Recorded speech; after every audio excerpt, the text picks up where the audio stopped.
রাজধানীর বিমানবন্দর থানায় সজীব নামে এক ব্যক্তিকে হত্যা চেষ্টার মামলায় বেসরকারি টেলিভিশন দেশ টিভির ব্যবস্থাপনা পরিচালক আরিফ হাসানের 2 দিনের রিমান্ড মঞ্জুর করেছে আদালত।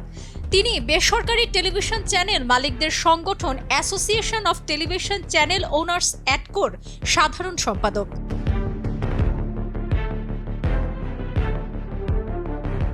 রোববার ঢাকার মেট্রোপলিটন ম্যাজিস্ট্রেট শাহিন রেজার আদালত শুনানি শেষে আদেশ দেন। এদিন তাকে আদালতে হাজির করা হয়।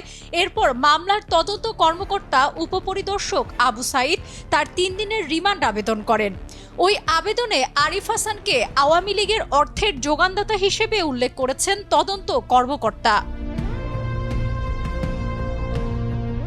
এ সময় আসামি পক্ষে তার আইনজীবী সৈয়দ জৈনুল আবেদিন মেজবা ও তুহিন হাওলাদার রিমান্ড বাতিল ও জামিন চেয়ে শুনানি করেন।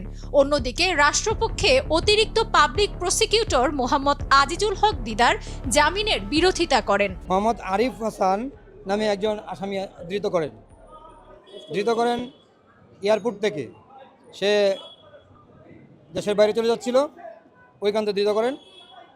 মোহাম্মদ আরিফুর রহমান যে আসামি, উনি হলেন ব্যবস্থাপনা পরিচালক দেশ টিভি। আরিফ হাসান, জি, মোহাম্মদ আরিফ হাসান, উনি ব্যবস্থাপনা পরিচালক দেশ টিভি। 19/7/24 ঘটনার তারিখ বৈষম্য বিরোধী ছাত্র আন্দোলনের একটা ঘটনা। 1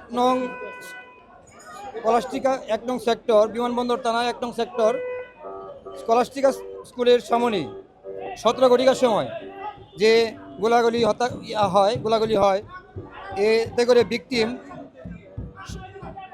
ভিকটিম সজীব নামে 17 বছরের এসএসসি পড়ুয়া, 17 বছরের সজীব নামে ভিকটিম আহত হয়। গুরুতর আহত হয়ে হাসপাতালে ভর্তি হয়, উত্তর আধুনিক হাসপাতালে ভর্তি হয়।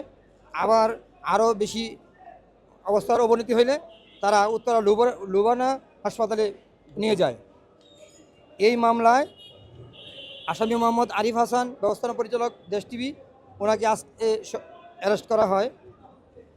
অ্যারেস্ট করে আজকে বিজ্ঞ আদালতে অভিযোগ, উনি হলেন আওয়ামী লীগের অর্থ যোগানদাতা। বৈষম্য ছাত্র আন্দোলন থামানোর জন্য উনি যত প্রকার অর্থের ব্যবস্থা উনি করেন। আর পুলিশ তদন্তকারী কর্মকর্তা ওনার 3 দিনের রিমান্ড চায়। বিজ্ঞ আদালত আসামি পক্ষের শুনানি শোনেন